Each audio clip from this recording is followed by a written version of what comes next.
बड़े भाग मानव तन पावा। जी तो बड़े भाग से तो हम मानव तन पाए हैं। जी जी अगर मानव तन पा के हम अपने प्रभु स्वामी भगवान को न पहचान पाए तो हमारा मानव तन बेकार चला गया। जी जी 84 लाख योनियों में जो हमने कष्ट पाए हैं वो योनियों का कष्ट हमारा व्यथा चला गया। जी। उसका हमने कोई स्वार्थ लाभ न। जैसे कोई भगत आए दर्शन करने तो कोई अपने घर से थोड़ा आटा लेते आया 1 किलो, अच्छा। कोई चावल लेते आया, कोई दाल ले आया, कोई दूध ले आया।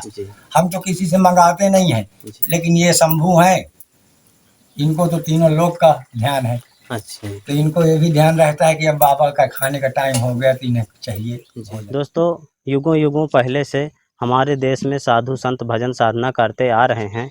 आज आपको एक बाल बैरागी संत के दर्शन कराने वाले हैं, जो इस तरह की कंदराओं में बड़ी बड़ी चट्टानों के नीचे जो कंदराएं बनी होती हैं, गुफाएं बनी होती हैं, उनमें रहकर भजन साधना करते हैं। तो आइए चलते हैं सीधा उनकी कुटिया की ओर। तो अभी हम जा रहे हैं महाराज जी की कुटिया की ओर।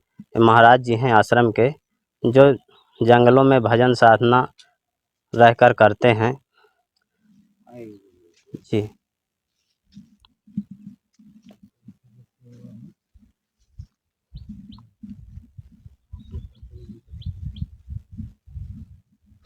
देखिए आश्रम के चारों ओर आपको बड़ी बड़ी चट्टानें, गुफाएं और कंदराएं देखने को मिलेंगी इस जगह में।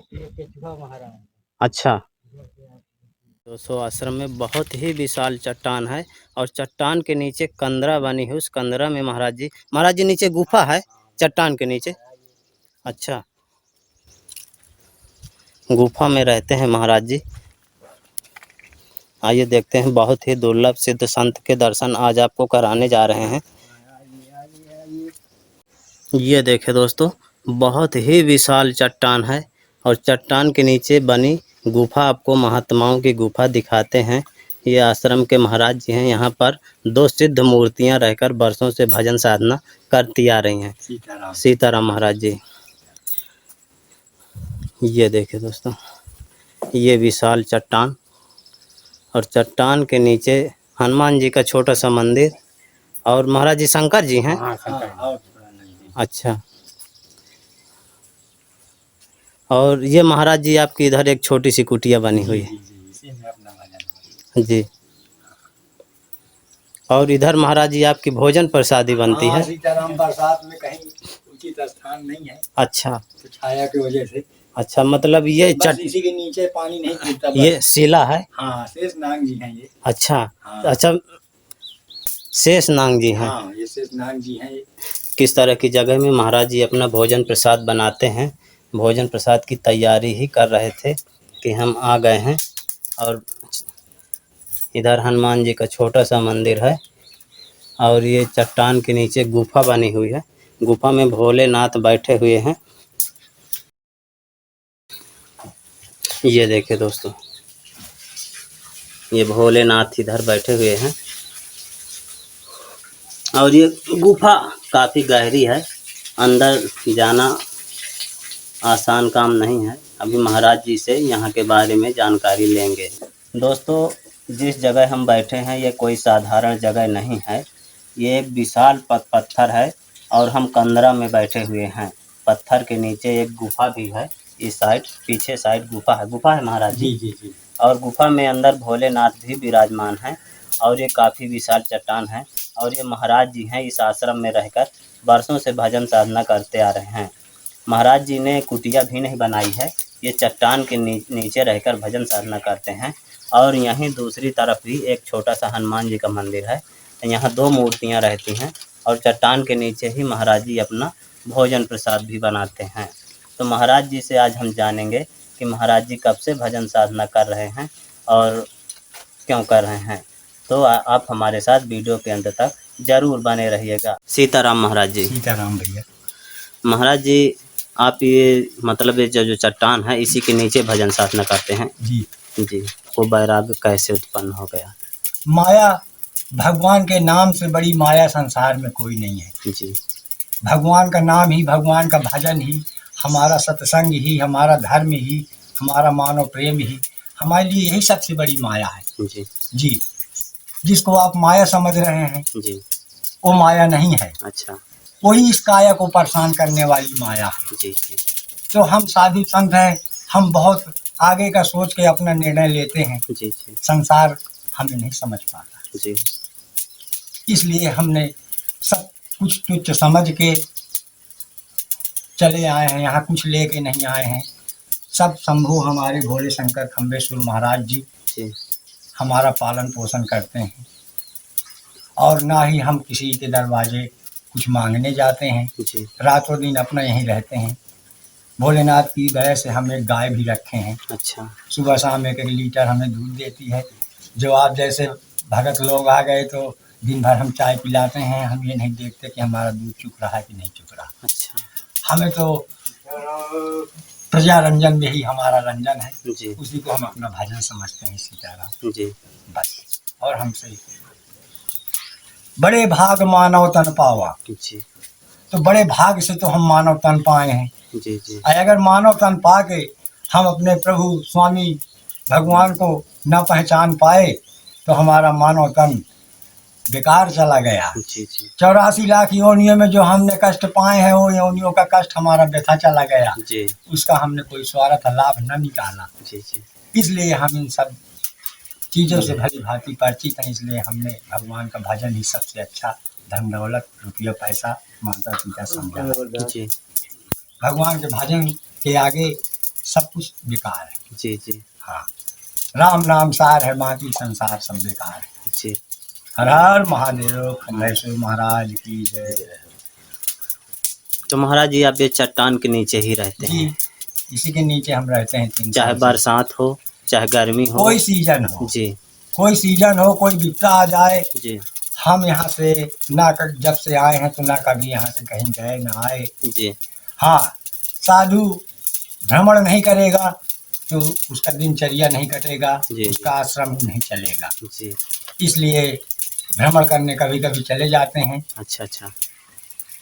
सेवा समझ लो इसे, गौ को भूसा लेने ही चले गए गांव में। अच्छा अच्छा। 4 भगत रहते हैं आश्रम में, तो गए तो सब्जी ले आए, कुछ न कुछ सामग्री लेते आए। जी तो कहते हैं कि ना कोई भाई है ना कोई बाप है, और ना कोई दुश्मन है ना कोई दोस्त है, जीव में ही शिव है।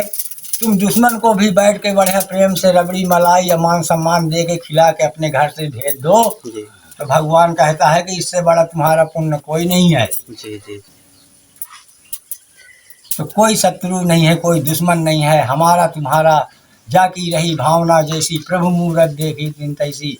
तो जितनी हमारे पास ज्ञान है उतनी दूर तक तो हम जा पाएंगे, अधिक ज्ञान नहीं है, आगे का मार्ग नहीं मालूम तो हम कैसे वहाँ सफ़र करेंगे, भटक नहीं जाएंगे। जी जी बिल्कुल। जब हमें मार्ग पता होगा सही तभी तो हम चलेंगे। जी जी जी तो भोलेनाथ की कृपा से हमें मार्ग आगे का खुदे वो दे देते हैं, जी इसलिए उन्हीं के बताए हुए मार्ग पे हम चल रहे हैं। जी आज हम इतने खुशहाल हैं कि इतने अपने कभी गृहस्थ आश्रम में नहीं थे। जी। हाँ,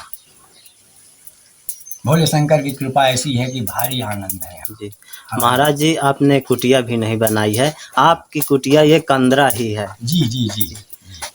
कुटिया क्या बनाना है, हमारा तो संसार ही कुटिया है। जी हाँ, साधु अपने लिए घर नहीं बना सकता, अपने लिए कुटिया नहीं बना सकता। कुटिया क्या करना है, हमारी कुटिया हमारा कुटुंब, कुटिया का नाम आगे दिया गया नहीं, उसका मेन नाम है कुटुंब।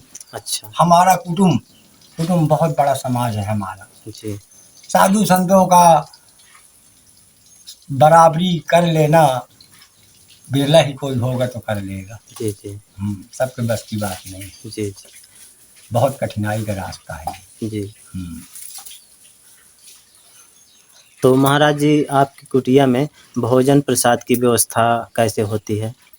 हमारे भोजन प्रसाद की व्यवस्था बस अब जैसे कोई भगत आए दर्शन करने, तो कोई अपने घर से थोड़ा आटा लेते आया 1 किलो, अच्छा। कोई चावल लेते आया, कोई दाल ले आया, कोई दूध ले आया। जी हम तो किसी से मंगाते नहीं हैं, लेकिन ये शंभू हैं, इनको तो तीनों लोग का ध्यान है। अच्छा। तो इनको ये भी ध्यान रहता है कि अब बाबा का खाने का टाइम हो गया तो इन्हें चाहिए भोजन।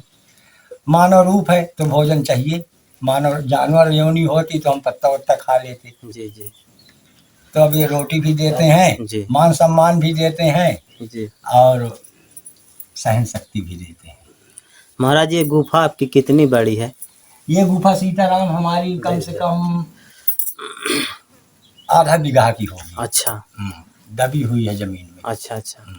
तो गर्मी में महाराज जी अंदर ठंडक रहता है? हाँ, गर्मी में बहुत ठंडा रहता है। वहाँ जो अंदर घुस के हमने थोड़ा पत्थर लगा दिया है। हाँ हाँ। अंदर बहुत ज्यादा जोंद टाइप दिखती है। अच्छा अच्छा। बड़े बड़े जानवर वहाँ रहते हैं।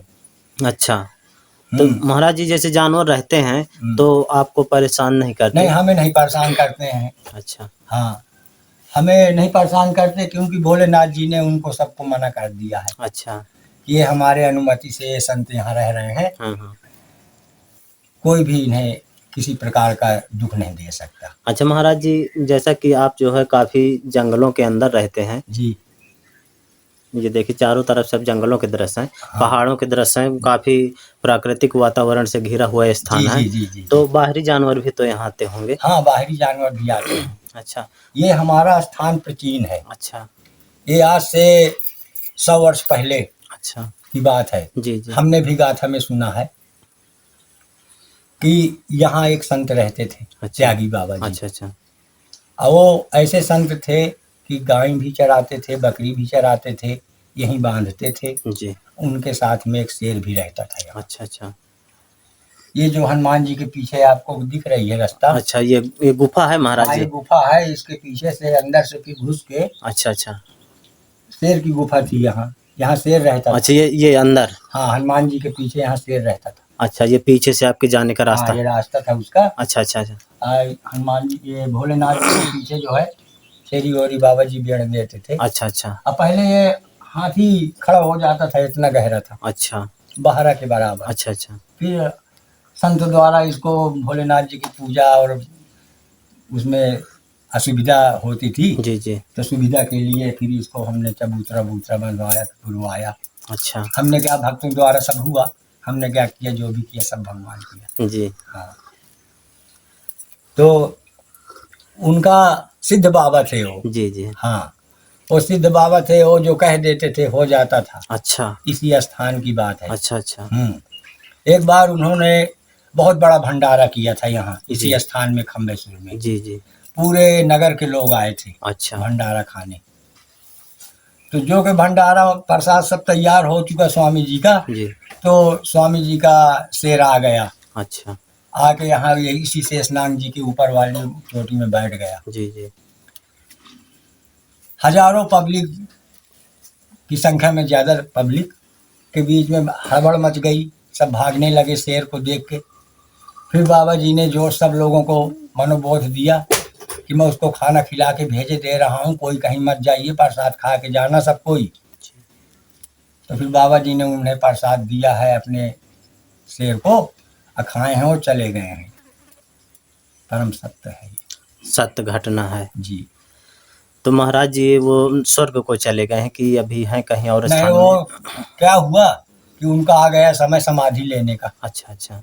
तो उन्होंने अपने चेलों को बोल गए थे कि 15 दिन तक न हमारा दरवाजा तोड़ना। अच्छा।